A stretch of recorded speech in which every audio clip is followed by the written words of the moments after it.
സാങ്കേതിക വിദ്യാഭ്യാസ മേഖലയിൽ വലിയ മാറ്റങ്ങൾക്ക് തുടക്കമിട്ടുകൊണ്ടാണ് പോളിടെക്നിക്കുകൾ ആരംഭിച്ചത്. പോളിടെക്നിക് പഠനം എന്തിനാണ് തിരഞ്ഞെടുക്കുന്നത്, എങ്ങനെയാണ് തിരഞ്ഞെടുക്കേണ്ടത്? 10ാം ക്ലാസ് കഴിഞ്ഞൊരു കുട്ടിക്ക് 3 വർഷ ഡിപ്ലോമ പ്രോഗ്രാമിലേക്ക് എൻട്രി ചെയ്യാൻ അവസരങ്ങളുണ്ട്. അത് 2 മേഖലകളായിട്ട് തരംതിരിക്കപ്പെട്ടിട്ടുണ്ട്. ഒന്ന്, 10ാം ക്ലാസ് കഴിഞ്ഞൊരു കുട്ടിക്ക് വേണമെങ്കിൽ എൻജിനീയറിംഗ് ബ്രാഞ്ചിലേക്ക് പോകാം.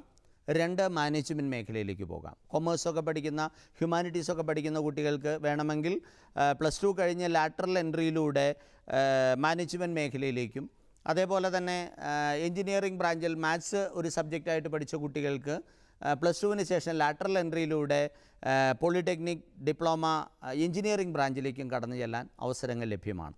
അപ്പോൾ പോളിടെക്നിക് ഡിപ്ലോമ ഏതൊക്കെ രീതിയിൽ പഠിക്കാൻ പറ്റും? 10ാം ക്ലാസ് കഴിഞ്ഞ കുട്ടികൾ 3 വർഷം കൊണ്ടാണ് പോളിടെക്നിക് കംപ്ലീറ്റ് ചെയ്യുന്നതെങ്കിൽ, IT കഴിഞ്ഞ കുട്ടികൾക്ക് 6 സീറ്റ് ഇവിടെ റിസർവേഷനുണ്ട് ലാറ്ററൽ എൻട്രിയിൽ. ലാറ്ററൽ എൻട്രി എന്ന് പറയുമ്പോഴത്തേക്കും ആദ്യം നമ്മൾ റെഗുലർ ബ്രാഞ്ചാണ്. റെഗുലർ എൻട്രിയിൽ നമുക്ക് 10ാം ക്ലാസ് കഴിഞ്ഞ കുട്ടികൾ 3 വർഷം പഠിച്ച് പോളിടെക്നിക് ഡിപ്ലോമ കംപ്ലീറ്റ് ചെയ്ത് പുറത്തേക്ക് വരുന്നു. അതിനുശേഷം വേണമെങ്കിൽ ലാറ്ററൽ എൻട്രിയിലൂടെ BTechന് ചേരാനുള്ള അവസരം ഇവർക്ക് ലഭ്യമാണ്. അപ്പോൾ ഫസ്റ്റ് ഇയർ പഠിക്കേണ്ട, സെക്കൻഡ് ഇയറും തേർഡ് ഇയറും ഫോർത്ത് ഇയറും മാത്രം പഠിച്ചാൽ മതിയാവും. അതുപോലെ തന്നെ IT പാസ്സായ കുട്ടികൾക്ക് ലാറ്ററൽ എൻട്രി ഉണ്ട്, 6 സീറ്റ് റിസർവേഷനുമുണ്ട്. ഫസ്റ്റ് ഇയർ പഠിക്കേണ്ട, സെക്കൻഡ് ഇയറും തേർഡ് ഇയറും മാത്രം പഠിച്ചാൽ മതി.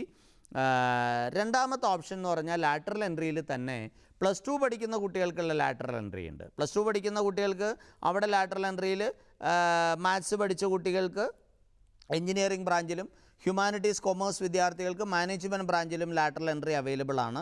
ലാറ്ററൽ എൻട്രിയിലൂടെ ഫസ്റ്റ് ഇയർ പഠിക്കാതെ സെക്കൻഡ് ഇയറും തേർഡ് ഇയറും കംപ്ലീറ്റ് ചെയ്ത് പോകാൻ അവർക്കും സാധിക്കും. വൊക്കേഷണൽ ഹയർ സെക്കൻഡറി വിദ്യാർത്ഥികളുടെ ലാറ്ററൽ എൻട്രിയിൽ അവർക്ക് പോളിടെക്നിക്കിൽ 2% സീറ്റ് റിസർവേഷനുണ്ട്. അതും അവർക്ക് ഉപയോഗപ്പെടുത്താം. അപ്പോൾ പോളിടെക്നിക് ഡിപ്ലോമ +2 കഴിഞ്ഞ് പോളിടെക്നിക് ഡിപ്ലോമ ചെയ്ത് ജോലിയിലേക്ക് പ്രവേശിക്കാൻ ആഗ്രഹിക്കുന്ന കുട്ടികൾ, ഇപ്പോൾ ഫോർ എക്സാമ്പിൾ പോലീസിൽ ജോലി ആഗ്രഹിക്കുന്നു, +2 എഴുതി പാസ്സായി, അത് കഴിഞ്ഞിട്ട് വേണമെങ്കിൽ അവർക്ക് ഈസി ആയിട്ട് സിവിൽ പോലീസ് ഓഫീസറായിട്ട് ജോലിയിൽ പ്രവേശിക്കാം. അങ്ങനെ ജോലിയിൽ പ്രവേശിക്കുമ്പോൾ ഇവിടെ ലാറ്ററൽ എൻട്രിയിലൂടെ പോളിടെക്നിക് ഡിപ്ലോമ ടെലികമ്മ്യൂണിക്കേഷൻ പോലുള്ള മേഖലകളിൽ കംപ്ലീറ്റ് ചെയ്തിട്ടുണ്ട് എങ്കിൽ അവർക്ക് വേണമെങ്കിൽ വയർലെസ് ഒക്കെ ഓപ്പറേറ്റ് ചെയ്യുന്ന ടെലികമ്മ്യൂണിക്കേഷൻ വിങ്ങിലേക്ക് പ്രൊമോഷൻ സാധ്യതകൾ ഉപയോഗപ്പെടുത്താൻ സാധിക്കും. അല്ലെങ്കിൽ അങ്ങോട്ട് സർവീസ് മാറാനുള്ള സാധ്യതകൾ ഉപയോഗപ്പെടുത്താൻ സാധിക്കും. ഇങ്ങനെ കരിയർ പ്ലാൻ ചെയ്യുമ്പോൾ പോളിടെക്നിക്ക് ഒരുക്കുന്ന അവസരങ്ങളുടെ വലിയൊരു ലോകം.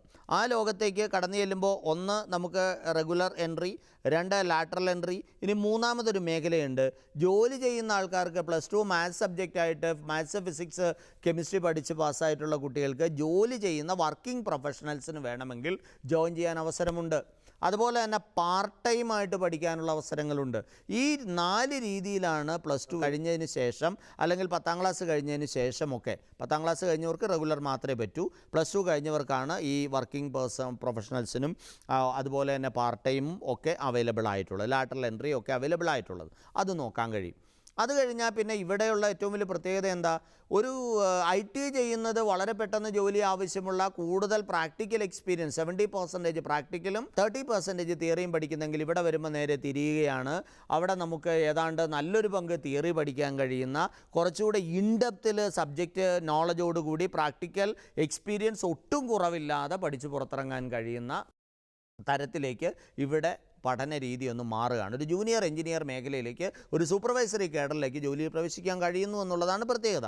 പോളിടെക്നിക് ഡിപ്ലോമ പാസ്സായി കഴിഞ്ഞാൽ അതിന് പരിശീലനം നൽകാനുള്ള സംവിധാനങ്ങൾ ഇവിടെയുണ്ട്. Supervisory development centre Kalamassery. Engineering ഡിഗ്രിയും പോളിടെക്നിക് ഡിപ്ലോമയും പാസ്സായാൽ കുട്ടികൾ അവിടെ പോയി രജിസ്റ്റർ ചെയ്യണം. IT കഴിഞ്ഞ് RI സെൻറ്ററിൽ രജിസ്റ്റർ ചെയ്യുന്ന പോലെ ഇവിടെ രജിസ്റ്റർ ചെയ്ത് കഴിഞ്ഞാൽ ട്രെയിനിഷിപ്പ് സർക്കാർ തരും. ആ ട്രെയിനിഷിപ്പ് എക്സ്പീരിയൻസ് സർട്ടിഫിക്കറ്റാണ്. അതുകൊണ്ട് പ്രവൃത്തി പരിചയം ചോദിക്കുന്ന എവിടെ വേണേലും കടന്നു ചെല്ലാൻ കഴിയുന്നു എന്നുള്ളൊരു പ്രത്യേകതയുണ്ട്. അത് കഴിഞ്ഞാലോ പിന്നെ വരുന്ന പ്രധാനപ്പെട്ട മേഖല, ഇപ്പം പോളിടെക്നിക് ഡിപ്ലോമ പാസ്സായ ഒരാൾ മെക്കാനിക്കൽ ഓട്ടോമൊബൈൽ എഞ്ചിനീയറിംഗിൽ പോളിടെക്നിക് ഡിപ്ലോമ പാസ്സായ ഒരാൾക്ക് വേണമെങ്കിൽ മോട്ടോർ വെഹിക്കിൾ ഇൻസ്പെക്ടർ ആകാൻ പറ്റും. അപ്പോൾ ആ സ്വപ്നങ്ങൾ ചെയ്യുന്നവർക്ക് വളരെ വേഗത്തിൽ അതിലേക്ക് എത്താനുള്ളൊരു വഴി. അതല്ല എങ്കിൽ പോളിടെക്നിക് ഡിപ്ലോമ പാസ്സായൊരു കുട്ടിക്ക് വേണമെങ്കിൽ ലോക്കോ പൈലറ്റായിട്ട് റെയിൽവേയിൽ ജോലിയിൽ പ്രവേശിക്കാൻ കഴിയും. റെയിൽവേയിലെ എഞ്ചിനീയറിംഗ്, മെയിൻ്റനൻസും കൺസ്ട്രക്ഷനും ഒക്കെ ആയിട്ട് ബന്ധപ്പെട്ട മേഖലകളിലൊക്കെ പ്രവർത്തിക്കാൻ കഴിയും. സിവിൽ എഞ്ചിനീയറിംഗും മെക്കാനിക്കൽ എഞ്ചിനീയറിംഗും അടക്കമുള്ള മേഖലകൾ, ഇലക്ട്രോണിക്സും ഇലക്ട്രിക്കലും അടക്കമുള്ള മേഖലകൾക്ക് അപ്പുറത്തേക്ക് ന്യൂ ജനറേഷൻ കോഴ്സുകൾ ആരംഭിക്കപ്പെട്ടിട്ടുണ്ട്. പ്രിൻറ്റിംഗ് ടെക്നോളജി പഠിക്കാനുള്ള അവസരങ്ങളുണ്ട്, ഹാൻഡ്ലൂം ടെക്നോളജി പഠിക്കാനുള്ള അവസരങ്ങളുണ്ട്, റോബോട്ടിക് സയൻസും മെക്കട്രോണിക്സും പോലുള്ള മേഖലകൾ, AI ഈ ആർട്ടിഫിഷ്യൽ ഇൻ്റലിജൻസും മെഷീൻ ലേണിങ്ങും കമ്പ്യൂട്ടർ സയൻസും പോലുള്ള മേഖലകളൊക്കെ നമുക്ക് പഠിക്കാൻ പോളിടെക്നിക്കിൽ അവസരങ്ങളുണ്ട്.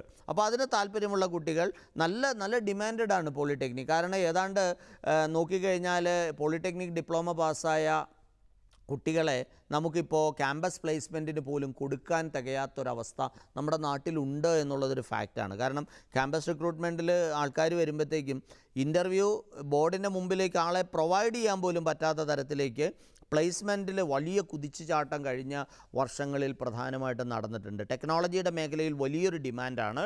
വളരെ പെട്ടെന്ന് ജോലി ആഗ്രഹിക്കുന്ന, നല്ല ശമ്പളവും ആഗ്രഹിക്കുന്ന കുട്ടികൾക്ക് പോളിടെക്നിക് നല്ലൊരു ഓപ്ഷനാണ്. താല്പര്യമുള്ള കുട്ടികൾക്ക് അത് പോകാം. അതിനുശേഷം വേണമെന്നുണ്ടെങ്കിൽ അവർക്ക് ഹയർ എഡ്യൂക്കേഷൻ ഓപ്പർച്യൂണിറ്റീസ് നോക്കാം. ബിടെക്കിന് പോകുന്ന താല്പര്യമുണ്ടെങ്കിൽ അങ്ങനെ പോകാം. അപ്പോൾ ആ ലാറ്ററൽ എൻട്രി, +2 കഴിഞ്ഞ കുട്ടികൾക്ക് ലാറ്ററൽ എൻട്രി ഓപ്ഷൻ നോക്കാം. 10ാം ക്ലാസ് കഴിഞ്ഞവർക്ക് ഡയറക്റ്റ് എൻട്രി നോക്കാം. അതുപോലെ തന്നെ പഠിച്ച് പാസ്സാകുമ്പോൾ നമുക്ക് പാർട്ട് ടൈം വർക്ക് ചെയ്യാനുള്ള ഇന്ത്യയിലെ തന്നെ ആദ്യത്തെ ക്യാമ്പസ് ഇൻഡസ്ട്രി സ്ഥാപിക്കപ്പെട്ടിട്ടുള്ളത് കുട്ടികൾക്ക് പഠനത്തോടൊപ്പം പാർട്ട് ടൈം വർക്ക് ചെയ്തുകൊണ്ട് പണം ഏൺ ചെയ്യാനുള്ള അവസരം കൂടെ നമ്മുടെ രാജ്യത്തുണ്ട്. അത്തരത്തിൽ നമ്മുടെ രാജ്യത്ത് ആദ്യമായിട്ട് സ്ഥാപിക്കപ്പെട്ട ഇൻഡസ്ട്രി ഓൺ ക്യാമ്പസുകൾ നമ്മുടെ പോളിടെക്നിക്കുകളിലാണ്. കോഴിക്കോട് നഗരത്തിൽ നഗരസഭയ്ക്ക് ഏതാണ്ട് 56ഓളം ഇലക്ട്രിക് വാഹനങ്ങൾ നിർമ്മിച്ച് നൽകിയത് നമ്മുടെ വിദ്യാർത്ഥികളാണ്. അതുപോലെ തന്നെ വാട്ടർ ട്രീറ്റ്മെൻറ്റ് പ്ലാന്റുകൾ നമ്മുടെ പല നഗരസഭകൾക്കും നിർമ്മിച്ച് നൽകിയത്, വലിയ കൊട്ടേഷനുകൾ ഒക്കെ മറികടന്നുകൊണ്ട് നിസ്സാരമായ തുകയ്ക്ക് നിർമ്മിച്ചു കൊടുത്തത് നമ്മുടെ കുട്ടികളാണ്. LED വാളുകൾ നിർമ്മിക്കുന്ന യൂണിറ്റുകൾ നമ്മുടെ രാജ്യത്ത്, നമ്മുടെ സംസ്ഥാനത്ത് നിരവധി സ്ഥാപനങ്ങളിൽ പ്രവർത്തിക്കുന്നുണ്ട്.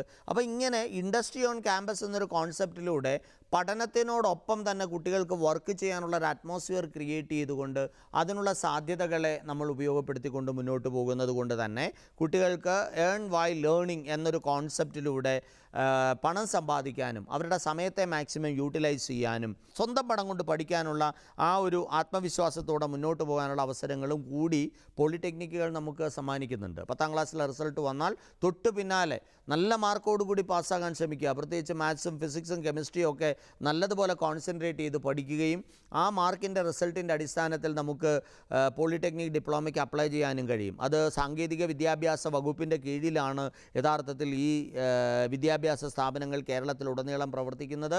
ലാബുകളും അതുപോലെ തന്നെ നമുക്ക് മെഷീനുകളിൽ പരിശീലനം ലഭിക്കുന്നതുമായിട്ട് ബന്ധപ്പെട്ട മേഖലകളിലുമൊക്കെ നിരവധി സാധ്യതകളുടെ ഒരു ലോകമാണ്. അപ്പോൾ അതുകൊണ്ട് തന്നെ പഠനം ഒട്ടും ബോറിംഗ് ആവുന്നില്ല. കാരണം തിയറി മാത്രമല്ല ഉള്ളത്, പ്രാക്ടിക്കലുണ്ട്, വർക്ക്ഷോപ്പുകളുണ്ട്. അവിടെയൊക്കെ നമ്മുടെ ക്രിയേറ്റിവിറ്റി അപ്ലൈ ചെയ്യാൻ, നമ്മുടെ ശരീരത്തിൻ്റെ ഫ്ലെക്സിബിലിറ്റി കൂട്ടാൻ, എക്സ്പീരിയൻസ് കൂട്ടാൻ, അതോടൊപ്പം തന്നെ വിവിധങ്ങളായിട്ടുള്ള പ്രോജക്റ്റുകൾ. ഒരുപക്ഷെ നമുക്കറിയാമോ എന്ന് ചോദിച്ചു കഴിഞ്ഞാൽ പത്രമാധ്യമങ്ങളിലൊക്കെ വളരെ ശ്രദ്ധേയമായൊരു പ്രോജക്റ്റ് ഉണ്ട്. കേരളത്തിലെ ഈ സാങ്കേതിക വിദ്യാഭ്യാസ വകുപ്പിൻ്റെ കീഴിൽ പ്രവർത്തിക്കുന്ന നാഷണൽ സർവീസ് സ്കീമിൻ്റെ വലിയ ഒരു പ്രോജക്റ്റ് പുനർജനി എന്ന പേരിൽ അവതരിപ്പിക്കപ്പെടുകയുണ്ടായി. ഫിനിക്സ് എന്ന പേരിൽ അതിൻ്റെ തുടർച്ച ഇപ്പോൾ നടന്നുകൊണ്ടിരിക്കുന്നു. കോടിക്കണക്കിന് രൂപയുടെ ഉപയോഗശൂന്യമായ വസ്തുക്കൾ ഉപയോഗയോഗ്യമാകുന്ന തരത്തിലേക്ക് കൺവേർട്ട് ചെയ്തത് നമ്മുടെ കുട്ടികളാണ്. അതായത് ഹോസ്പിറ്റലിൽ കിടക്കുന്ന മെഷീനുകൾ, നിരവധി അനവധി മെഷീനുകളുണ്ട്. സക്കിംഗ് മെഷീൻസ് ഉണ്ട്, മറ്റ് പലതരത്തിലുള്ള ഈവൻ സ്കാനർ പോലെയുള്ള, എക്സ്റേ മെഷീൻ പോലുള്ള മെഷീനുകളൊക്കെ ഉണ്ട്. ഇതൊക്കെ ഡാമേജ് ആയി കഴിഞ്ഞാൽ അത് നന്നാക്കാതെ പലപ്പോഴും ഉപയോഗശൂന്യമായി പോകാറുണ്ട്. അപ്പോൾ ഇതൊക്കെ ഉപയോഗപ്പെടുത്തുന്ന തരത്തിലേക്ക് സർക്കാരിന് വലിയ സാമ്പത്തിക ലാഭം ഉണ്ടാക്കി കൊടുക്കുന്ന വളരെ വിജയകരമായ ഇത്തരത്തിലുള്ള പ്രവർത്തനങ്ങളൊക്കെ ഇത്തരത്തിൽ സാങ്കേതിക വിദ്യാഭ്യാസ മേഖലയിൽ പ്രവർത്തിക്കുന്ന കുട്ടികളുടെ നേട്ടങ്ങളാണ്. ഇതൊക്കെ നമ്മൾ തിരിച്ചറിയണം. കുട്ടികളുടെ കപ്പാസിറ്റി എന്ന് പറയുന്നത് കേവലം മാർക്കുകളിലല്ല, അവരുടെ മികവുകൾ, അവരുടെ താല്പര്യങ്ങൾ, സാങ്കേതിക വിദ്യാഭ്യാസം, ടെക്നോളജിക്കലി വളരെ അഡ്വാൻസ്ഡ് ആണ് നമ്മുടെ കുട്ടികളൊക്കെ തന്നെ. അതുകൊണ്ട് തന്നെ ഇത്തരത്തിലുള്ള പഠന മേഖലകളിലേക്ക് പോകാൻ താല്പര്യമുള്ള കുട്ടികളെ തീർച്ചയായിട്ടും അവരെ പോളിടെക്നിക് പഠന മേഖലയിലേക്ക് നമുക്ക് നയിക്കാം.